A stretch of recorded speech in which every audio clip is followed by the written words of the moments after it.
as you know, at the last board meeting, the board authorized, to negotiate with me. So I think there are 3 proposals on the board agenda packet for tonight. One is a 1-year contract, another is a 2-year, and the third is a 3-year contract.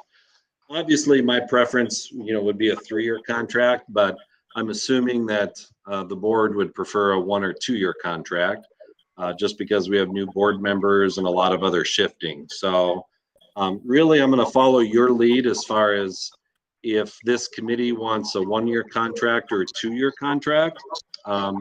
Whatever you want, we'll just propose to the board. The other thing, a couple other things in there, I did include, changes to the verbiage about the HRA. So now it says HRA/VBA. Yep. Because that's what we're doing with teachers and hopefully with other groups as well. So that's in there. No changes in dollar amounts or anything.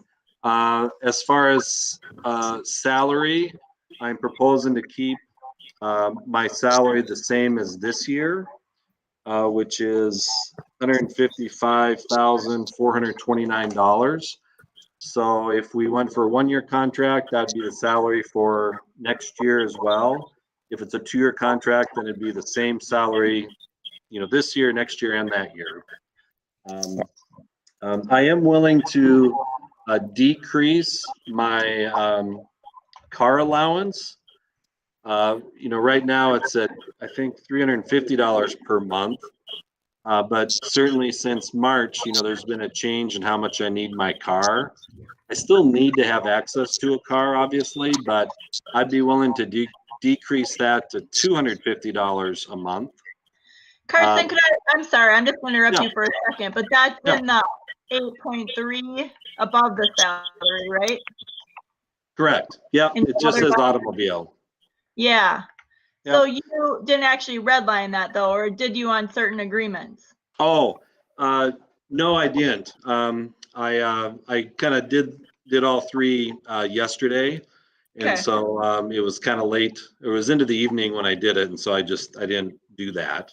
No, that's okay. So just tell me again what you're thinking. $250 per month instead of $350. Oh, okay. It's a small change, but I think it's the right thing to do. So, and then the other change though is a bigger change. What I have down there is I get severance of like up to 40 days of sick leave when I resign or retire. What I'd like to do is change that to be more general, so it's the end of my employment in the district. But then this morning, as I was looking at it again, one thing you would not want to do, and I'm arguing on your side here, if you terminated me for cause, you would not want to pay me severance. And so if you're agreeable to, the whole thing, then I would add some verbiage there in terms of something like, unless terminated for cause as per section 4.4, then I would receive severance, at the end of my employment. So I can make that change as well. So is there actual section 4.4 that like lays out what the causes are? It's section 4.4 is a termination during the term. Oh, okay. So it's talking about the contract term. Yeah. And then it goes into a rather lengthy, I can be terminated during the term for cause as defined. I just was going back. I just was going back in the contract to look at it again. So. Yep. And so I think from your perspective, I think you should insist upon that. So. I'd agree. Yeah. I don't know what the others think, but.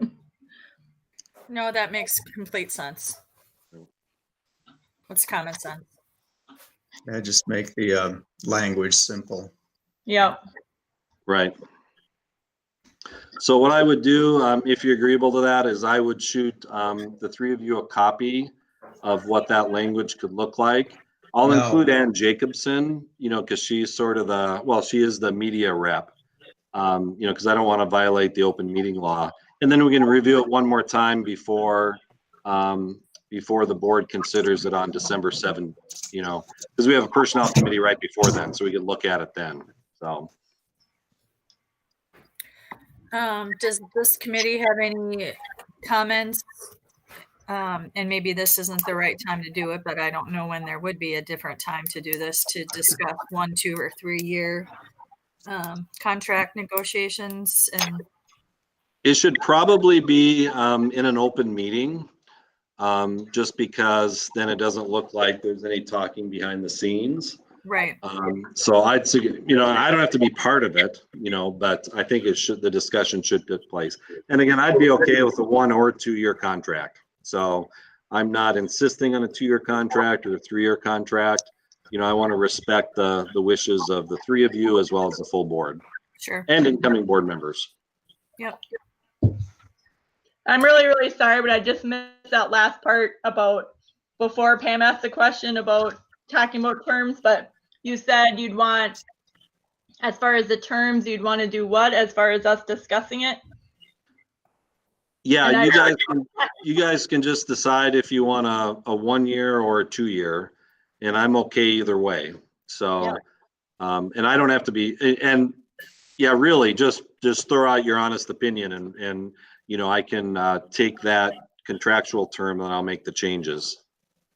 But you want the board to decide that and not the personnel committee. Right. I think the personnel committee should make a recommendation to the board. Yeah, that's what I think too. So. Yeah. Yeah. And so why can't we discuss that right now? You don't think we can? Oh, we can. Yeah, we should actually. Yeah. Yeah. Well, that's what Yeah. I was getting at. I felt like that was what Pam was saying, but. Oh, sorry. I'll blame it on virtual meetings. Okay. I would do a 2 year anyway. I'm sure we'll get plenty of feedback on that, but I mean, a 1 year is, like they can get rid of it anytime they want. Well, I'm trying to read I'm down to duties already. Yeah, and actually, just to be clear, at the end of a contract term, really the board can do whatever they want. Right. But during the contract term, I have, rights similar to what a teacher has. So, I just want to be upfront with that. I'm not an at-will employee, but, at least at the end of that contractual term, then you have the right to move on to a different direction. Well, and it says that in 4.5 as well. Terminated at any time by mutual consent of the school board and the superintendent. Right. Right. But then you get all your everything that you've accrued up to that point. It's only if you are for cause that you would get no bonus Severance. benefits. Yep. Yeah. For example, and obviously this is not going to happen, but there are superintendents who have embezzled funds or have been accused of personal improprieties, on the workplace, or things, that could lead to a termination. So in that case, then, I shouldn't get severance. Right. Right. But for other cases, at the end of my employment here, that's when it would come into play. Yeah, as far as the mutual consent clause, the 4.5, let's say, and I hope this doesn't happen, but if, let's say next spring, after the new board takes over, they decide, Karsten, you're not the one we want to lead the district for whatever reason. If I get that kind of message, obviously I don't want to be working in a place that doesn't have a board that wants me there. I mean, that doesn't make any sense for anyone. And so Right. then I would actively look for other employment. And, I'm not sure what the job market looks like right now. I haven't been, looking for jobs, but, then I would actively look. And then I would expect that, okay, then if I'm looking for other work because of what the board might say, then I would expect both sides to agree to ending the relationship if I found the other job and resigned. So. Pam, did you have any more? I had a couple comments or questions, but do you have anything else you wanted to? Well, Or Mike? I shared last week that, you know, I'm okay with a 1-year contract because I know we've got, you know, a new board that is coming on board, but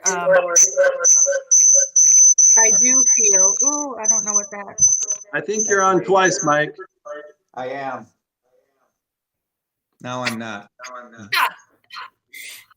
Wow, this is weird. It is In weird. like 2 different angles.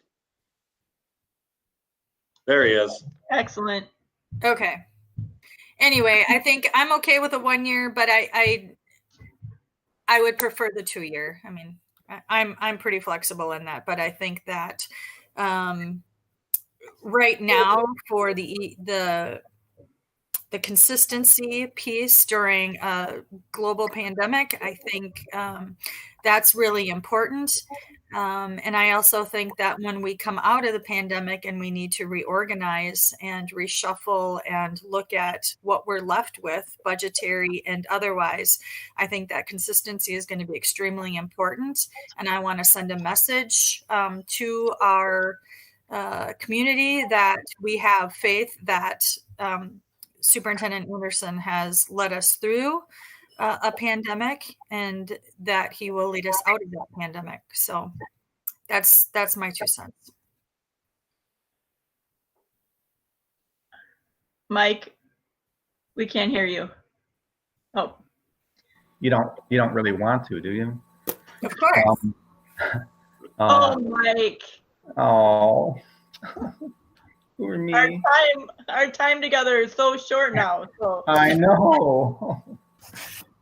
I agree that it's going to be a year before things get even close to back together, and it'll take, you know, the same reason Karsten wanted Jess is somebody who knows the system and knows what's been going on, rather than coming in trying to jump the horse and, as my mother would say, in midstream. Because it's going to take a lot of planning. Yep. I tend to completely agree on that too. You know, I think we could get more consensus probably as a board on one, but I think in general, you know, I'd add that I think it would give us budget stability too, knowing that Karsten isn't asking even for an increase the second year. So in some ways it gives us a financial advantage to the second year. And then my other question was, Jackie and Karsten and Pam and Mike, can you help me remember, like, for referendum planning, where would we be at, you know, as far as, you know, because I'm kind of already in a retired school board member mode now. So when would we? Year. Yeah, it's my senior year. I'm on the senior slide. Not really, but help me. Can you guys? I just got too much going on these days, so help me figure That's out. a really good question, Janie. Yeah. All right, so year 1 of our 5-year referendum was last year, 2019. So 19, 20, 21, 22, 20. So we would be up for taxes payable 2024. So we'd be looking at going for an election probably either the fall of 22 or the fall of 23. So the And fall I'd really advocate for an election in the fall of 22, because then we can just run it with the statewide general election. We don't have to run it ourselves, and it's not do or die. Because that would give us, that's the whole do it a year ahead of time, so we have another opportunity to do it a year later. Okay. Right. Yep. Yeah. So if we did a 2-year contract with you, is that bringing us all the way through that or not? Well, His contract is up, yeah, almost, right? yeah, and it's probably better not to end my contract the same time as our referendum ends. Just Right. because sometimes it's nice to have a change or a fresh face. in the seat, you know, especially if you're going that last year. I'm kind of torn on it. I guess I don't know. It depends. So your current contract is done in 21. So if we did another 2 year, it'd be done in 23. And what you're saying is referendum should be done in 22. So it kind of Right. is figured that way. Yeah, but not the do or die referendum in 23 if we absolutely had to have it. Right. Right. So, Well, then that would give the next board a chance to see how you do and how Right. you run a referendum. It'll give them experience with the referendum. And again, the continuity is going to be valuable. I don't think you can discount the value of experience and giving those people experience along with running another referendum. And we have no idea what we'll need, so we can't even I can't think about that right now. I have no idea what's to come. Yep. yeah, the goal, obviously, we haven't made any decisions, but we'd need, you know, at least a renewal. It'd have to be a darn good reason why we'd need to increase it. You know, that's for sure. So, I agree. Does our ability to levy more increase every year, or has it been set for a couple of years at where we're at now? It does go up by the consumer price index every year, our Okay, cap. so it's 3%. Yeah. Yeah, so it's not much. We're already near the cap, so. right. And it's only 2% on the referendum amount. It's not on our whole budget.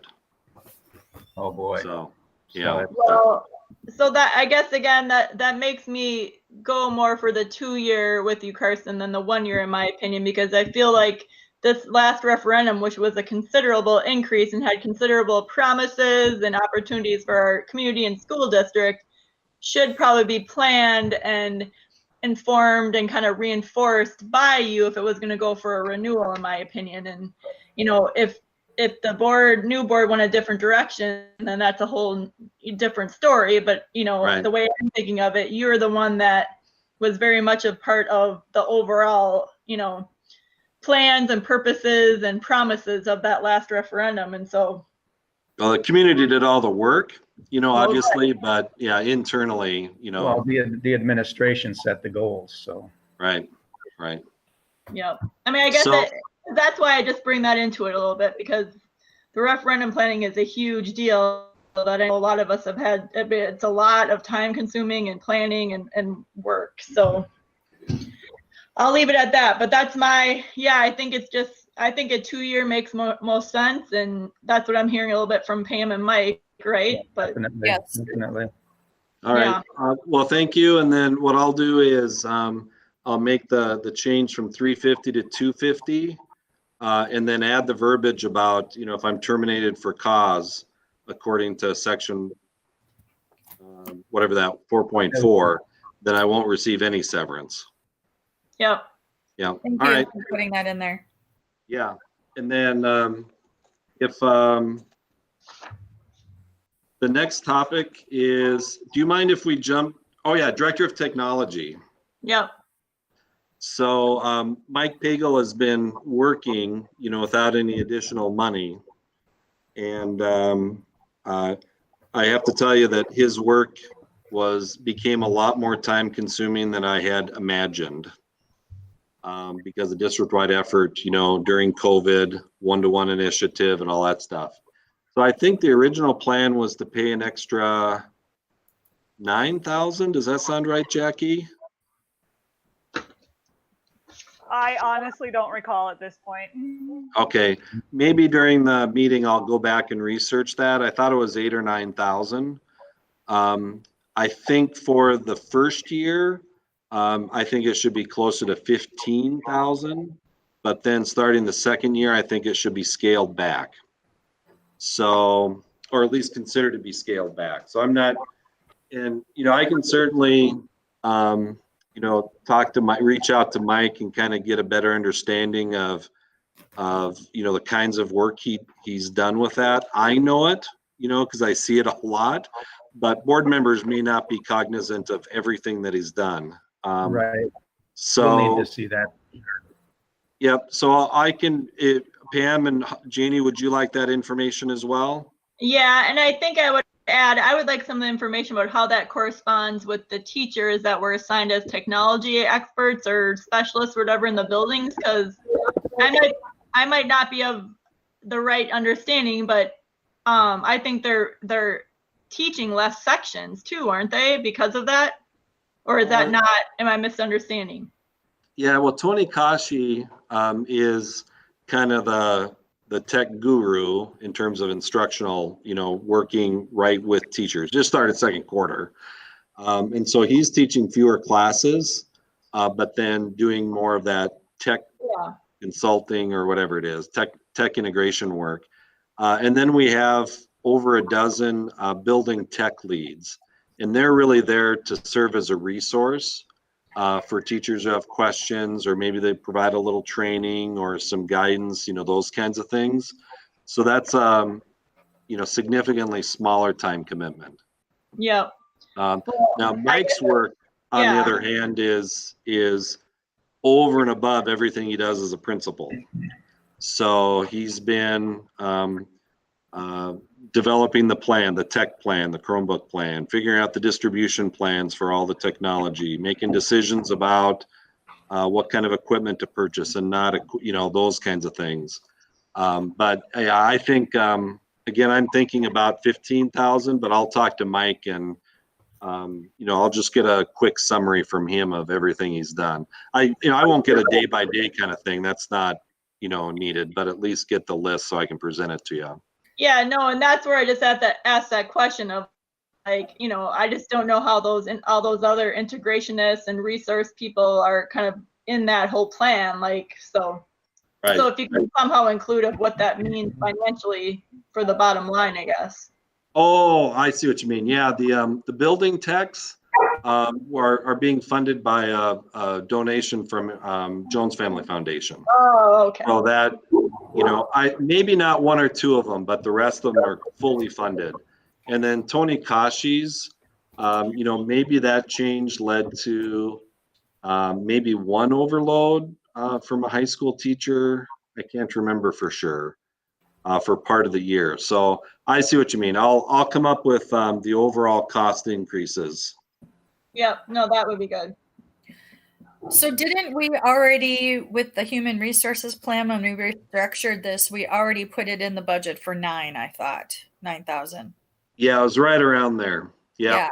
Yeah. So, and that's so you're why I asking think for an additional 7? 6? well, about 6 more than that. So instead of 915, and that's because of kind of the initial work getting the process or everything going. No, I understand the rationale. But you know how this works. Right. Show me the money. Like, where's it coming from? How is that all going to make sense? I mean, because obviously we do know that he's working extra. He's had to get this whole program back up and running. And there are significant things that he's had to accomplish this year. And so I'm not saying that he's not worth the money. I'm just saying, how are we going to pay for that? I mean, we got to make sure that that's balanced out.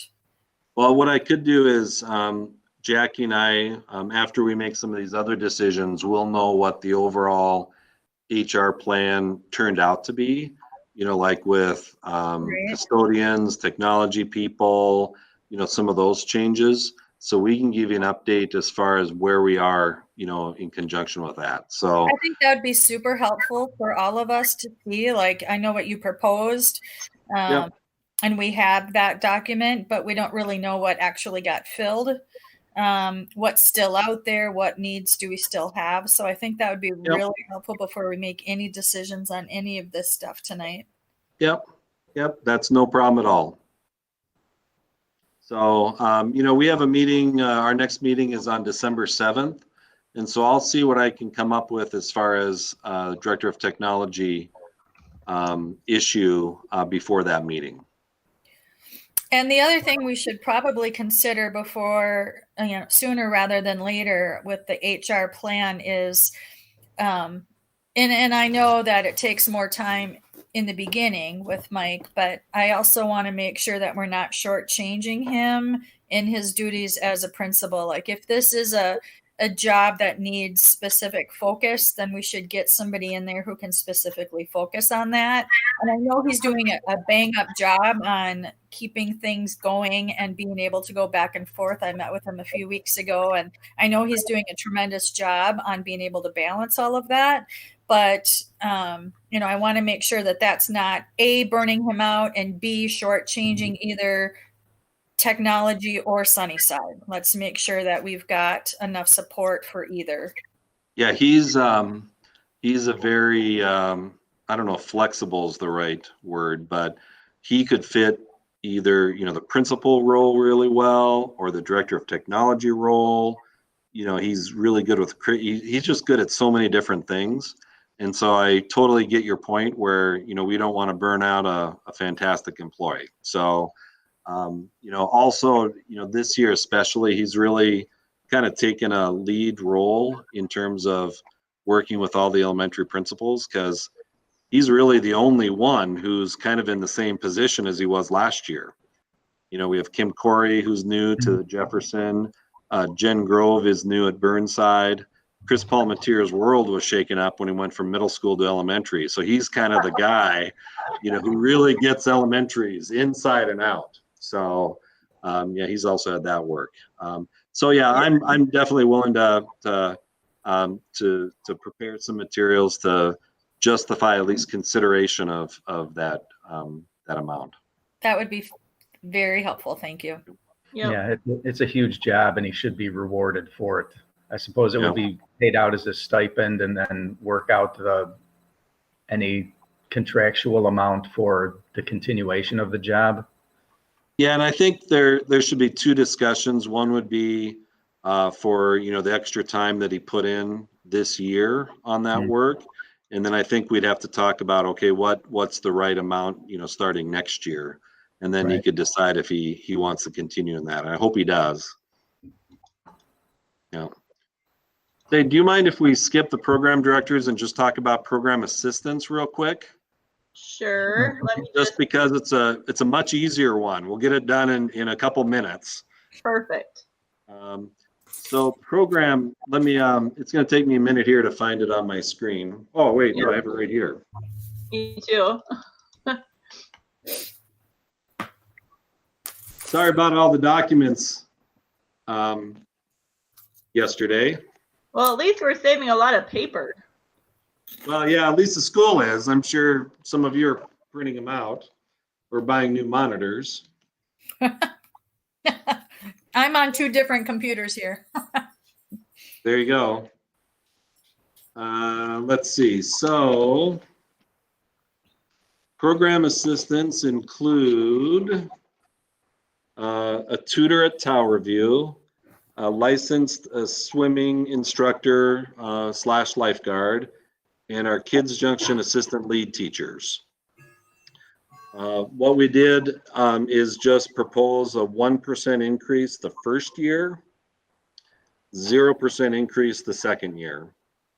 The other big change in this particular document is that one of the employees in this group works at least 30 hours a week. And so by law, this is what Jackie reminded me of, by law, we need to offer her insurance coverage of at least 50% of the cheapest insurance plan. And so in the body of the document, I included an insurance provision, but it's only for people who work at least 30 hours and it's only 50% of the cheapest plan. So we have to do it. And so I just put that in writing. In fact, we've been doing it because we knew we had to do it by law. So really no significant changes.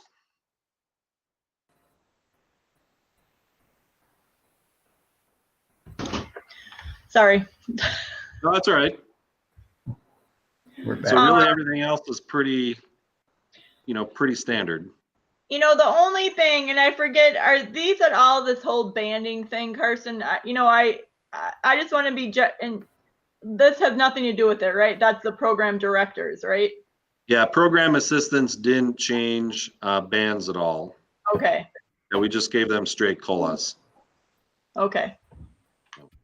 Well, and that's what, I mean, we're kind of doing this 1%, 0% just seems kind of like what our board norm is going to be going forward, right? That's my kind of understanding, right?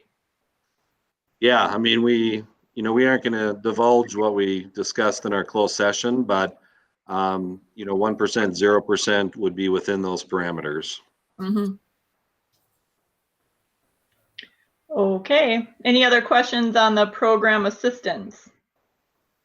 Do we need to take any action, or this is coming before the board next meeting? Yeah, we'll bring this. It sounds like there's consensus, and so we'll take that to the December 7th board meeting.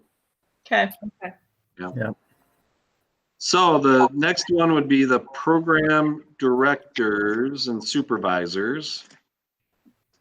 This will take a little more discussion.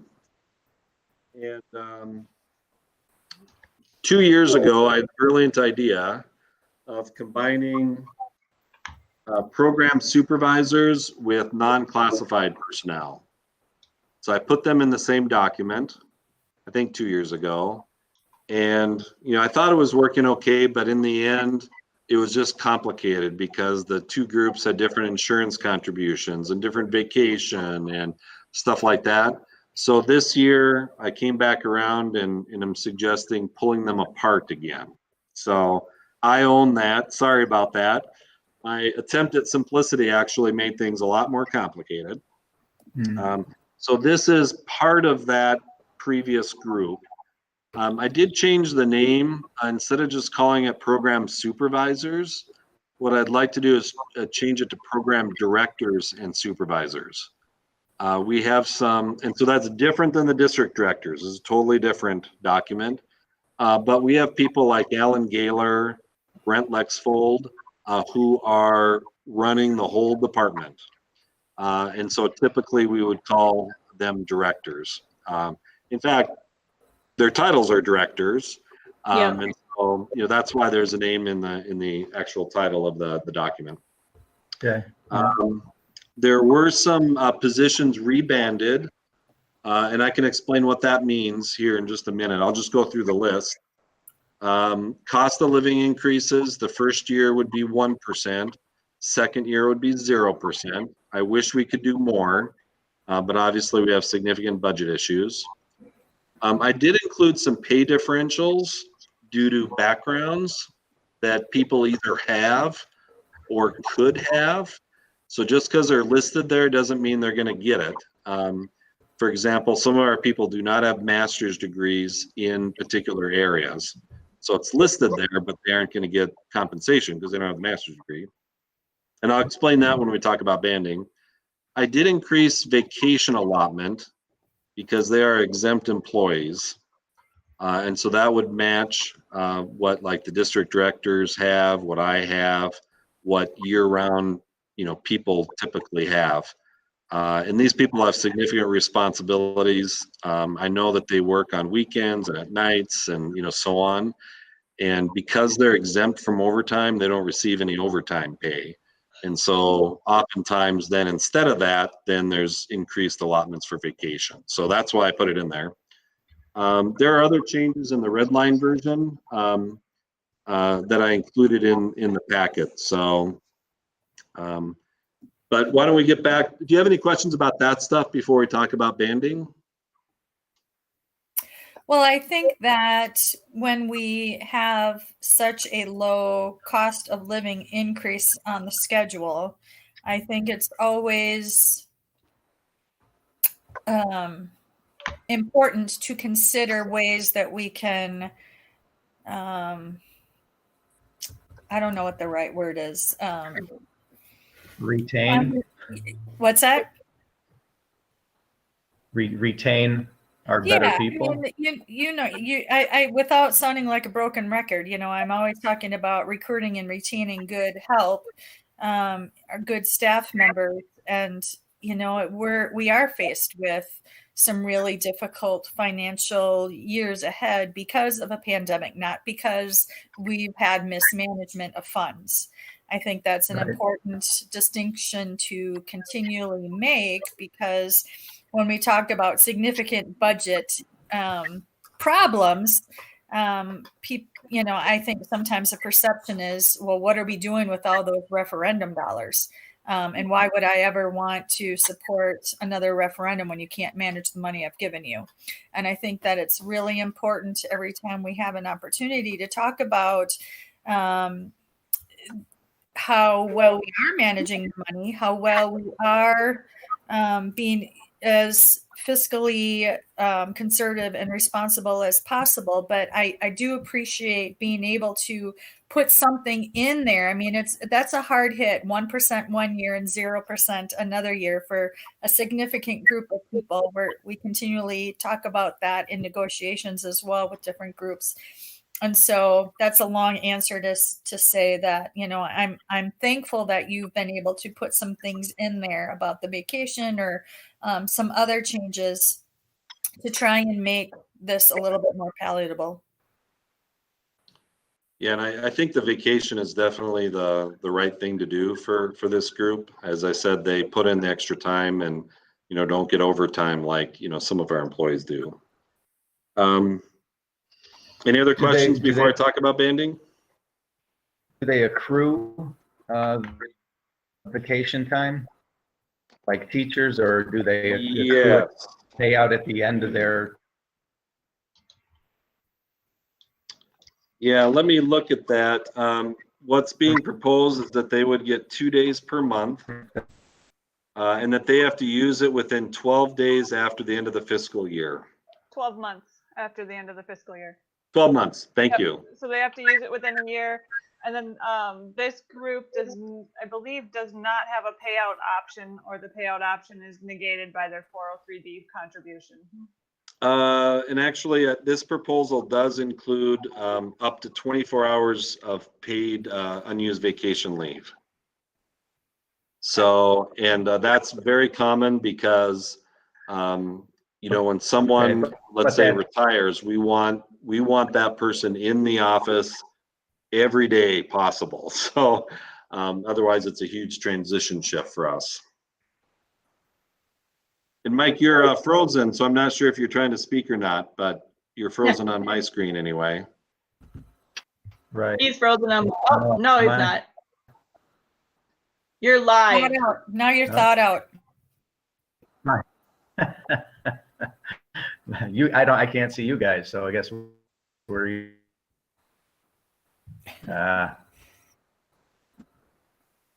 But I think we're good on that one. Let's Well, how Mike. about if I Okay, start talking about banding? Oh, go ahead, Mike. that's the big one. No, yeah, a little bit of a payout at the end, but not too much, so they can't retire and then retire in 6 months and then stop working the next day. Right.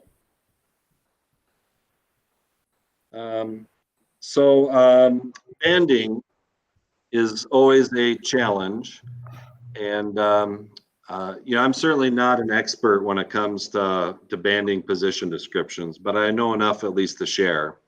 So we have, we write up position descriptions for each different position within the school district. Initially, employees had significant feedback about what would go into the initial position description. And then what we do after the initial position description or any significant changes is that I run the document through a gentleman named Bob Bjorklund. You may have heard his name before. He's worked with us for maybe 6 to 10 years. And this is his life. He loves doing banding, writing position descriptions, banding, doing financial analysis.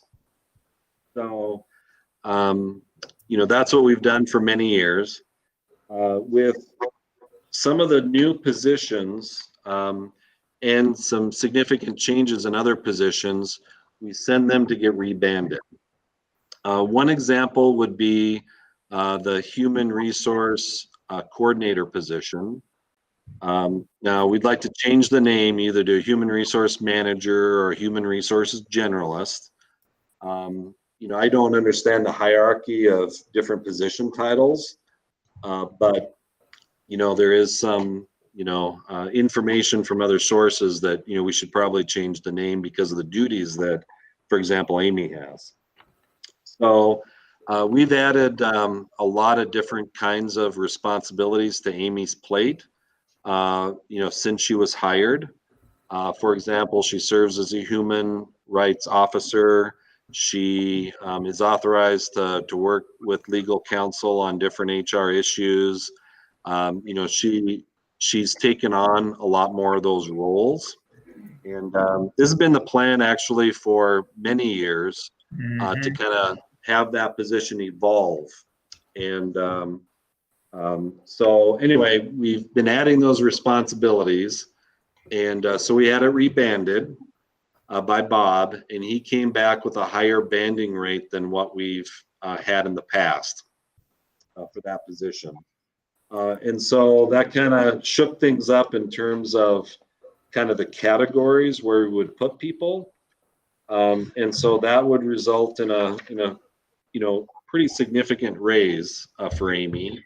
And it's not, it's based on the banding of her position, exactly what she's doing in her job. So that's one example.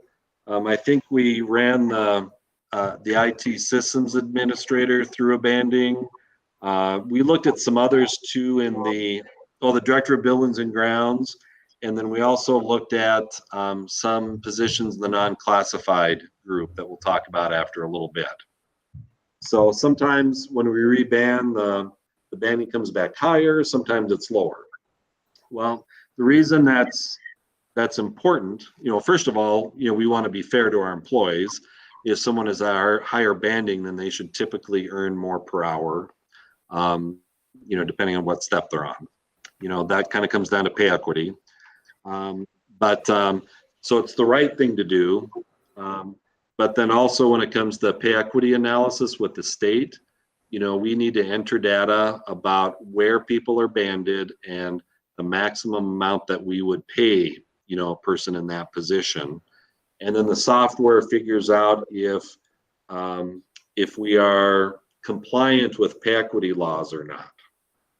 And so, I haven't run I think the next time we do a report is 2022.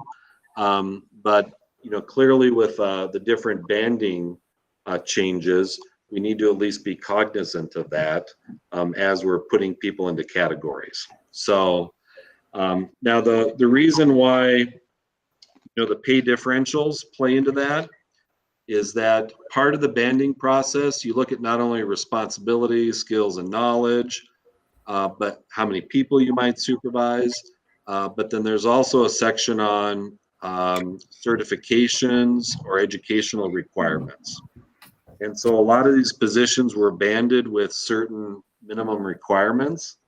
And so, that's why the thinking is that, I'd rather scale back on those requirements, but then incent people if they have requirements that would be helpful to us. So, for example, our student support coordinators, it'd be really nice if they had a master's degree. I think they only need a teacher degree, but it'd be nice if they had a master's degree. And it'd be really nice if they were licensed as K-12 principals in Minnesota. So that's why there are some incentives for that. Maybe that wasn't the best one to choose because student support coordinators already get, an incentive for being licensed. It's not quite that much, but, they already have it. And then you can see that, for nutrition services director, activities director, student support coordinator, buildings and grounds director, human resource manager would all have some of these pay differentials. So anyway, that's kind of the long, boring story of how we use banding in some of our recommendations. So Carson, I realize, of course, we want people that are doing more responsibilities to be recognized and compensated, but I feel like I don't have any idea necessarily on the specifics of like how much we are increasing them at. So I wanted to see like Right. how we could see that. And then I just want to throw this out there because like I get philosophically why we're doing this, but I feel like it's at a very, like the timing of it is very off. And I think I had said that at our last meeting of just, you know, are we like legally having to do this right now? And how much of a cost is this going to be to us this year to do what you proposed here? So that's a little bit of my thoughts of just like, I just don't know how much of a jump. I'm trying to see where, you know, what, like I see the appendix A at the end of the contract here, but I don't know what they're, like, I don't know how much extra you're proposing that we pay them. Yep, and those are excellent questions. And by the way, just to let you, some of this is arbitrary. None of it, or very, you know, it's not necessarily a legal obligation to do, but you know, depending on circumstances, there could be claims of you know, gender discrimination, you know, or something like that. And so that's, and I'm not saying that we would be liable. I'm not saying that at all. So please, you know, please don't take it that way. But, you know, we need to be extra careful about, you know, like comparing, you know, how we treat females versus males, you know, in categories and those kinds of things. So thankfully though, Jackie is on the line to answer some of those financial questions. And I need to go get some water, but I have my headset on, so I'll be listening, but I'm going to turn off my microphone and video for just a little bit. All right. All right, I'm going to bring my screen up, and the documents I'm going to pull up are included in the packet. They just got, because they're referencing both this contract and the non-class contract, they got included in the documents under the non-class contract. But I'll pull them up here so we can look. Oh, good. So the first one is the cost for these two contracts in general compared to what we budgeted. And you can see because of some turnover and some other things, and that I had budgeted for a 2% increase and we're offering a 1% increase. In total salary, we're going to end up actually lower than we budgeted for this year. And then for health insurance is where the big hit comes with this group, because of increases in health insurance. The other thing I wanted I'm sorry to interrupt you, but this is just for this group, not all, I mean, this isn't all the salaries of the district. This is just program directors. this is just program directors and non-classified. Oh, okay. I costed them together because they used to be a single contract. Right.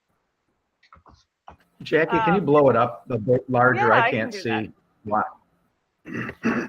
Whoa, that's too big. Oh, I've got this tiny, I gotta fix how I'm showing it. How's that, Mike? Oh, that's better. That's Yeah, I better. can do that. I got it. All right, the other document I included was some salary range comparisons for these positions.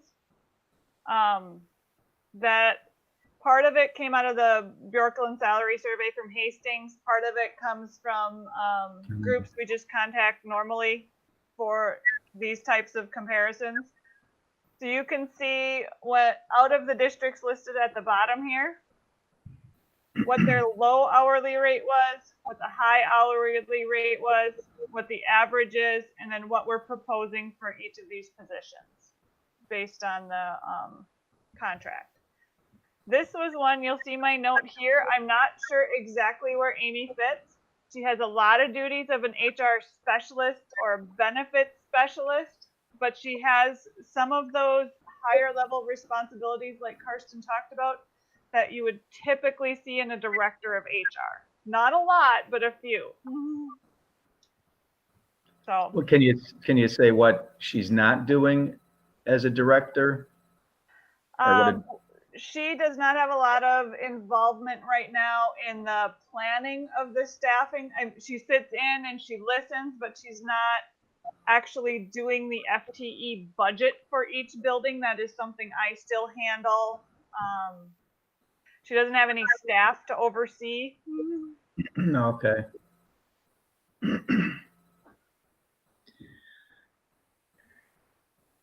So And I see where it's low and high and average, but I feel like it's still not extremely clear of what Red Wing Minnesota has proposed. So the proposed is low, high, average. Proposed is the fourth column over. Can you see that now, Deanie? Okay. Or is it getting cut So off? is that the oh, okay. So is that the increase or is that just the same? That would be where they would land. Yes. Okay. If what's proposed goes through. Okay. Right, and we saw this chart previously, and you discussed how it was difficult to match the titles with the positions, and you did that this time too. But there, people are Right. the districts are similar to Red Wing, where they're patching people together and making up positions, and Right. just trying to make it work with what they're doing. So it's not a corporate environment exactly.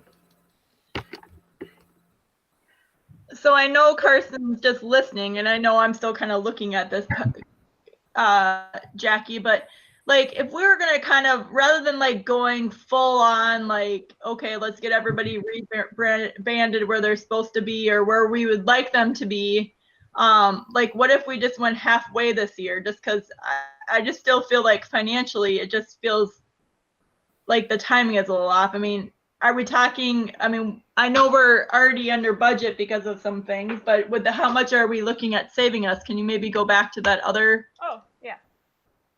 or if you know offhand, like, I mean, I suppose it's hard to say what actually the package, I mean, I guess I'm looking for that flat number without the retirements or the changes from the budget, you know, what we're actually looking at the increase. Oh, what Also- it would have been had we not done the rebanding? Is Yeah. that what you're looking for? Yeah, I Yeah. don't have that number with me, but I can get that. Well, Yeah, that would, this idea, like, and I don't, and Mike, have you guys talked about this at the finance committee at all, or? maybe that's where we looked at the banding before. Yeah, but I don't know what budget 2020 is. So that would be good to know how much it's increasing our budget. Are you saying, Jackie, that it fits into our budget for these next 2 years? It would fit into our projections for the next 2 years for everything but health insurance. Because health insurance kind of threw us for a loop this fall. Okay. And what are those projections again for our state aid? Or is that not? It is not known at this time, but we are, this year we have 2%. So for 2021, we got 2% increase from the state. For 2022, we are expecting flat, Right. which is what we're proposing for a COLA, but this group has steps. So they would, unless we did a hard freeze, they would still get their step increases.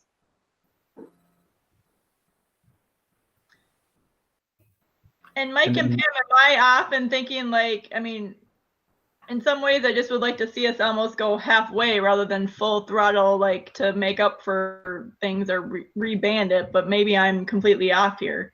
It's tricky, Janie. It's you know, if you hold back now, then you bump it up again later. I mean, you can save a bit, and then again, it compounds each year with the cost of living and steps. It grows a little bit more. But these, at least some of these positions are positions that people could be better compensated in other employment opportunities.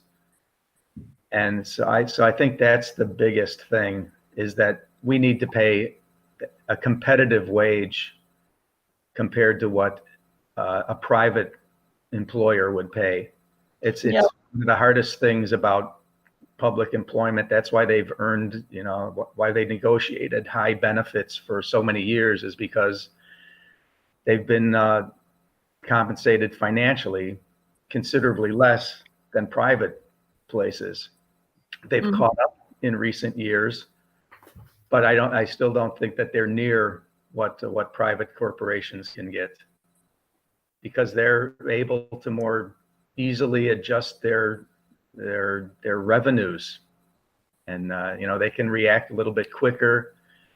And public entities are just sluggish, moving in all directions. And but we need to keep good employees on our payroll. I think that's the priority. The other piece, and Janie, I'm just going to put my 2 cents in here, and you guys can take it for however you want it, is that my thinking is this is an opportune time to do it because we had those retirements and job changes. We have a little bit in the budget.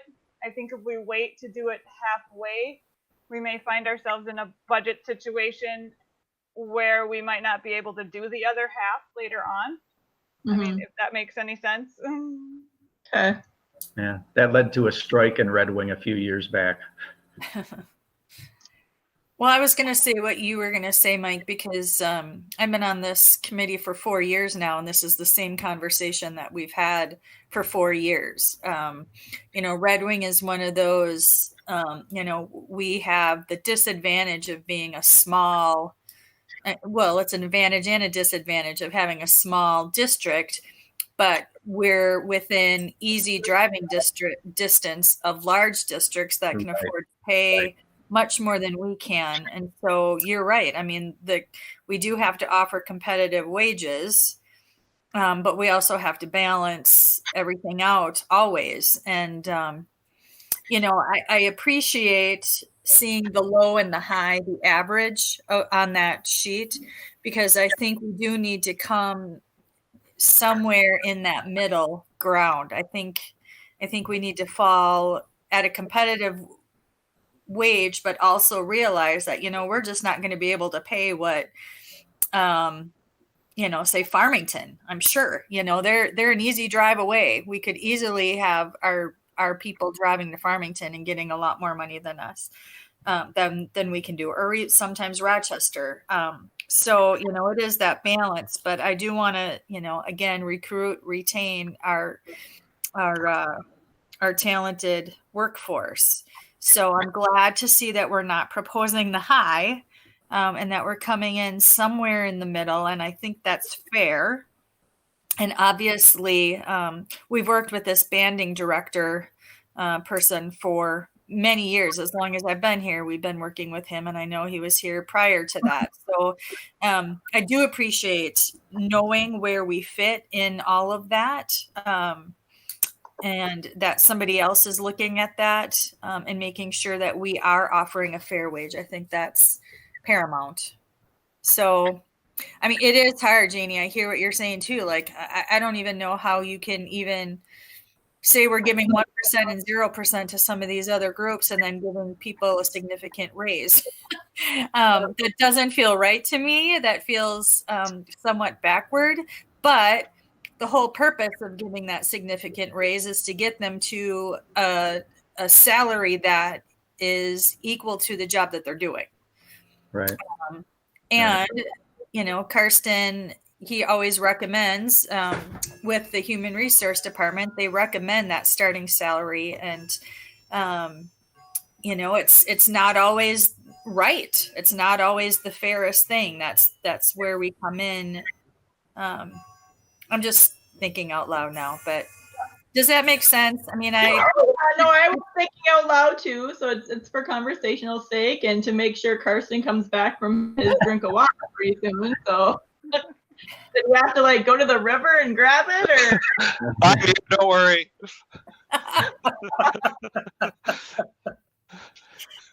I just want to make sure that we're not that we're fair, that people that we keep talented people who bring a lot of professionalism and important work to our district, and that this is a place where people want to work, because if we continually offer people a wage that isn't equal to the job they do, no one's going to want to be here.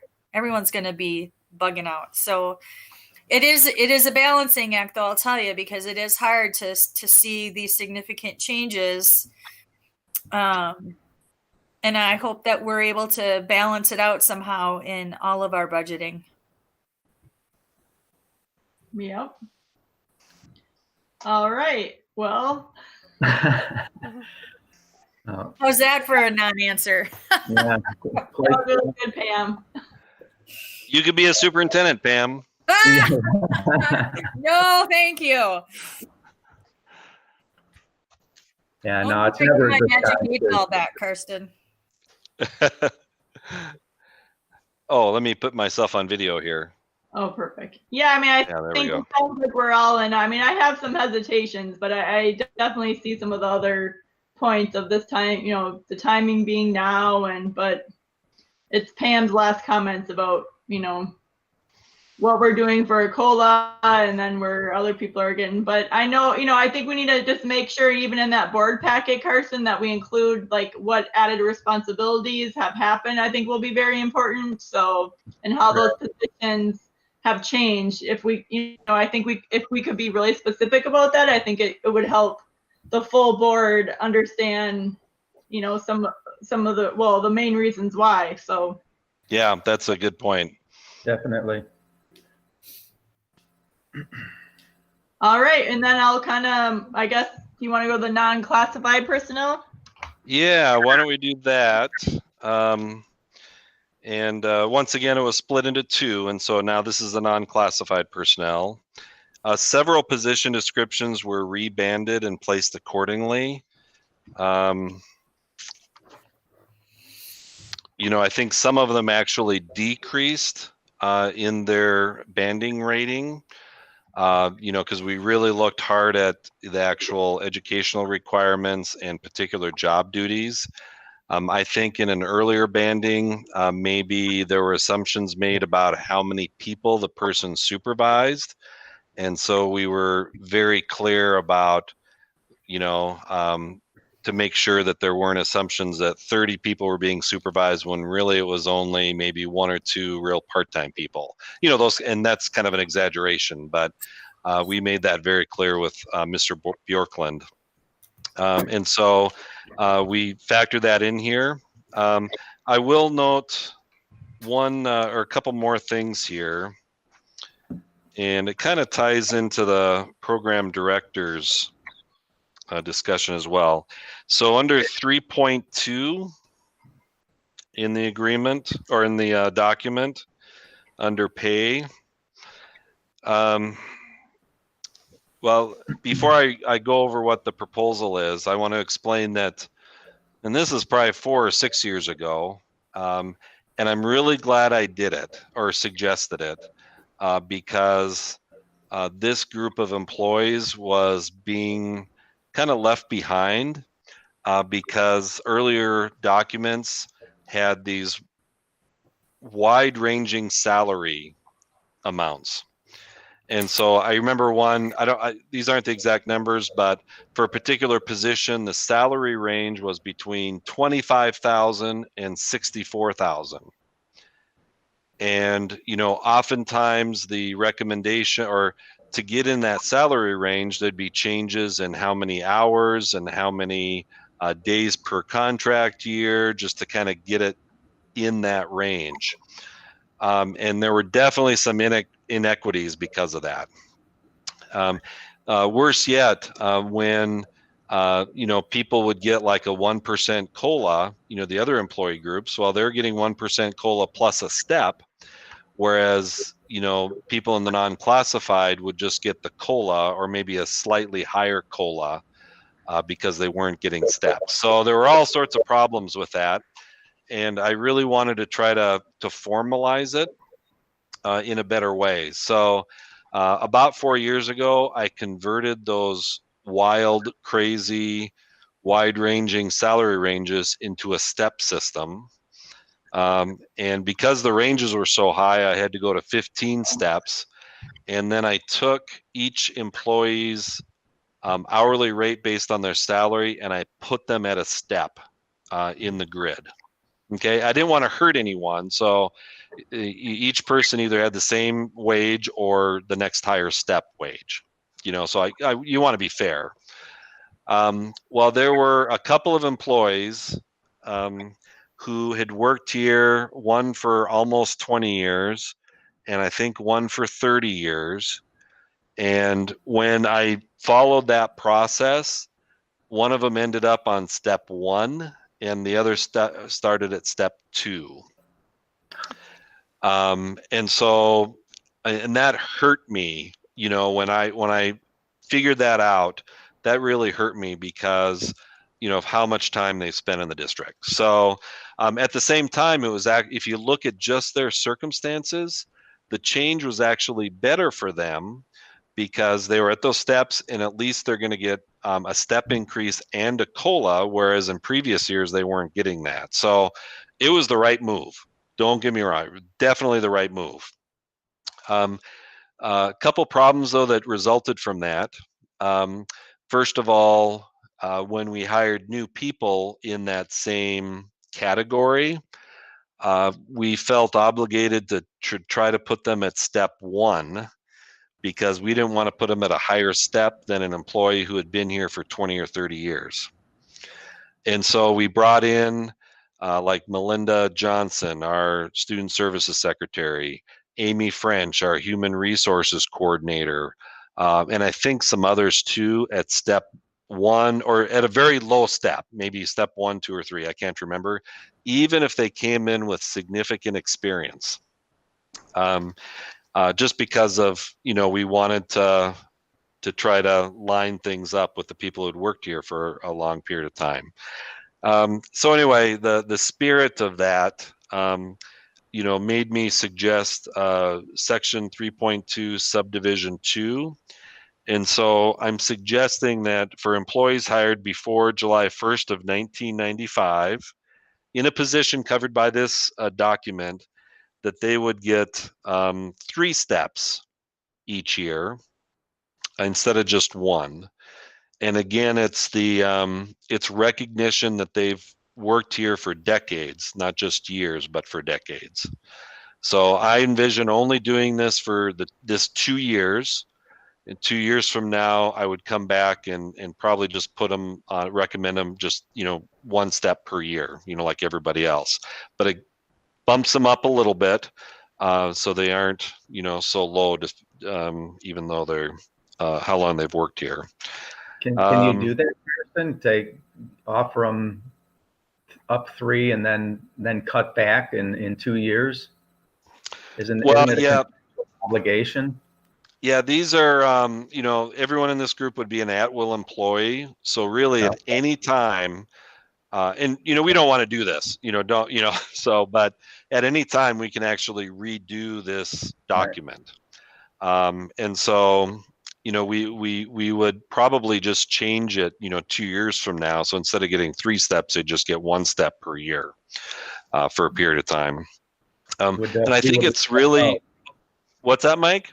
You'd let them know that that's the way it was going to go, so they don't come back after 2 years and go, how come I only got 1 step now? Yeah, I think, and Jackie supervises both, so she could certainly, explain that to them. Yeah. Okay. Super good people, super good employees, highly valued, there's no doubt. But I'm not choosing my favorites, to give step increases. I mean, there's a rationale, behind it, and it's just to kind of recognize those years of experience.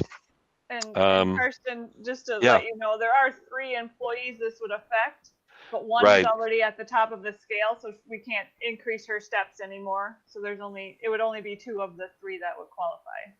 Right. Yep.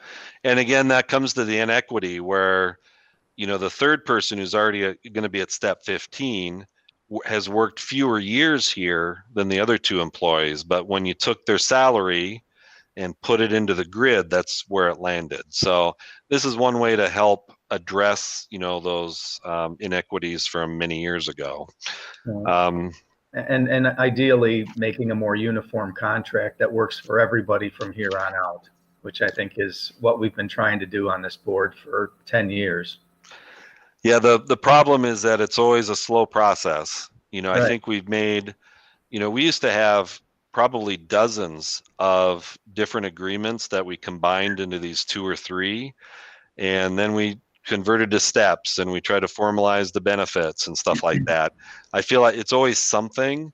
And of course, whenever there's a transition or a change, there are going to be questions and doubts. And, you know, when you try to correct an inequity, it's going to feel like it's not equitable. You know, that's how it goes, you know, and it's really hard, but in the long term, it's better because then we kind of get into a good situation. So anyway, I just wanted to explain why those 3 steps. And it's really important now because, you know, I'd like to hire Alan Gaylor at step 13. And that was in the program directors. When we looked at salaries for the type of work he's doing, I think the lowest we looked at didn't include Cannon Falls, but I think it was $80,000. And so we, you know, thought it was important to at least get him, you know, in the low 80s to be competitive, just like, you know, we were saying earlier. Well, that means putting him at step 13. And so again, it's, you know, we're looking at who goes where, and, you know, we want to compensate those people who were hired, you know, relatively long time ago. So, I'm not sure if there's anything else that really stands out in that agreement besides the rebanding and those extra steps. Jackie, do you recall of anything else that we should talk about, or? The only other thing would be the health insurance contributions changed in accordance with the prices of health insurance. Oh, yeah. And then the 2 rebandings in this document were the school age care coordinator and the community rec coordinator. Yeah. So yeah, in that case, and by the way, the recommendation is to put Justin Pline on step 1 of his new banded category. That's still a good increase for him. And I think a lot of people will be thrilled that we're able to do that. You know, everyone is very well aware of his work throughout COVID. And, you know, he puts in a lot of extra hours, but again, it's not because of that. It's because his position was banded, but we thought step 1 would be the appropriate place for him. And then the community rec coordinator, is that Josh? Josh, and his banding was downgraded. So I think there's a clause in there about we'll hold him at his current wage until his step placement catches up. Some kind of hold on with language. I don't remember where it is in the contract, but I remember it. Yeah, I included that. So he'd be placed at step 15, but he'd be frozen there maybe for a year or 2 until step 15 is higher than his current hourly wage. So, and again, it's a banding thing. Isn't he? I'm sorry? Isn't he still furloughed or no? He is. Yep.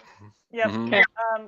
Scheduled to come back in January unless we extend his furlough again. Yep. So just a comment, because I know we'd have some employees that would wonder why we're not talking about this, but I know there's lots of frustration that so many people are being hired at higher steps. Like, you know, and so I just have a little bit of a problem with some of these discussions because we have a lot of employees that are still at levels that are inequitable, and we're not, you know, making an effort to make things right with them either. So I'm just sharing a frustration that I have a little bit because, you know, we've been hiring people at higher levels because we have a need and we want to get people in, but they have lower education and lower, you know, seniority. You know, they haven't been here, you know, at all, and they were hired at high levels. And so I don't know how that necessarily, you know, makes me feel about this, but it frustrates me. Yeah, and I wish I had an easy answer. Of course, especially, well, it's been true before the pandemic, so I'm not going to blame the pandemic. But, you know, we're in a competitive world with not a lot of people applying for jobs. And maybe 20, 25 years ago, the situation was different. And so at that time, I don't know if everyone was placed at step 1, but, you know, I think it's pretty clear that most people were. So fast forward, and now we're in a competitive market. And we often look at some different things like their wage where they previously worked. Because very few people will start working in Red Wing, for a lower wage than what they're earning now. We look at their years of experience. We look at something that might be really valuable. So, for example, if there's a paraprofessional with a teaching license or with a 4-year degree so that he or she could be a short call substitute, that's really valuable, for us. And so we take a lot of those factors into play, when we're placing someone on the schedule, and especially for our special education assistants. But that's where the concerns really arise, is that we may have some people who are hired at step 5, and then all of a sudden a new hire is at step 8, and that can be really frustrating for people. I have some ideas for correcting that. I've looked at Northfield's contracts in, some of those areas where, and I can't remember which contract, but they have one wage. And then they give so much per year in longevity. Something like that might be a really good solution, like for cooks and support personnel. I will tell you that the first year of that would be a pretty significant financial commitment from the district, possibly. But you know what?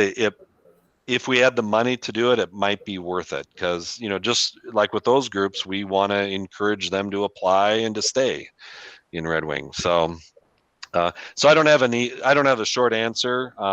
We definitely need flexibility in terms of step placement, because if we didn't have that with our paras and cooks, we wouldn't have had enough to start the year. I have no doubt about that. Oh, by the way, teacher's agreement is sort of set. It's based on how many years of experience and, those kinds of things. So it's different for the teachers. Yep. Well, I'm getting my last meeting, so now I'm bringing up everything over all the years. But, He's unloading. I'll leave it at that.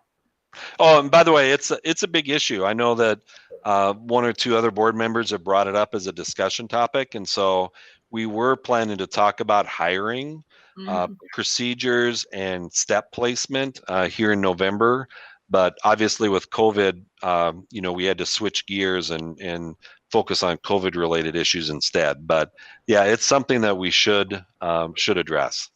Well, and maybe in the future, since we're expanding, we've already expanded duties and maybe HR is doing more, but, maybe there is a process where employees that feel like they're not at a fair or whatever what term we want to use, could put a request in for, reevaluation or something too. I don't know. I'm just throwing out ideas, but I know it's an issue, and I know you know it too, but that's why this just sometimes doesn't feel good. Yeah, I would just love to have, like with some of the other groups, like the one wage, but then honor longevity in the district. Yeah. And if we could do that in a really smart way, first, then we can advertise to the community, particular wage that's more appealing. And then second, those who've worked here for 10, 20 years, hopefully could get a decent increase just because of their time in the district. So, but it all has to be negotiated. It's not easy. And, both sides would have to give up something to make that happen. And, but I'm willing to work with Jackie and Amy on trying to come up with some solutions. The trick will be to get into financial parameters and to make sure that the groups feel good about what we're talking about. Yep. Well, I think for babbling. I think we're hitting the end. I guess Pam or Mike, do you have any comments about the non-classified personnel? I don't have anything to add to where we're at here. You've covered it all. Oh, can I give you an update under other issues? There is a grievance that was filed that was going to be heard by this committee before going to the board. Yeah. And it's one of those things where I learn something new almost every day. And sometimes my learning depends on which lawyer, I've contacted through the years. But our attorney says that grievance hearing cannot be closed, that the state law does not provide that as an exception to an open meeting. Education Minnesota's attorney says, no, it can be closed. And so, we all want to do the right. My preference would be to close it. We should talk about it in a closed session because personal data is going to be shared. And then we can come up with a recommendation. That's my preference. Yep. But obviously, I don't want to do that if our attorney just let me know that we can't do it. So, I'm working with Kirby and, our attorney and the Ed Minnesota rep, and we're going to try to come up with something. But I wanted to let you know that that's why we haven't addressed it here in the last week or two. We had something scheduled and then we canceled it, and it's been kind of an ongoing struggle. And we're all on the same page. We just want to do the right thing. Yeah, and so hopefully we'll do that here in the next couple of weeks.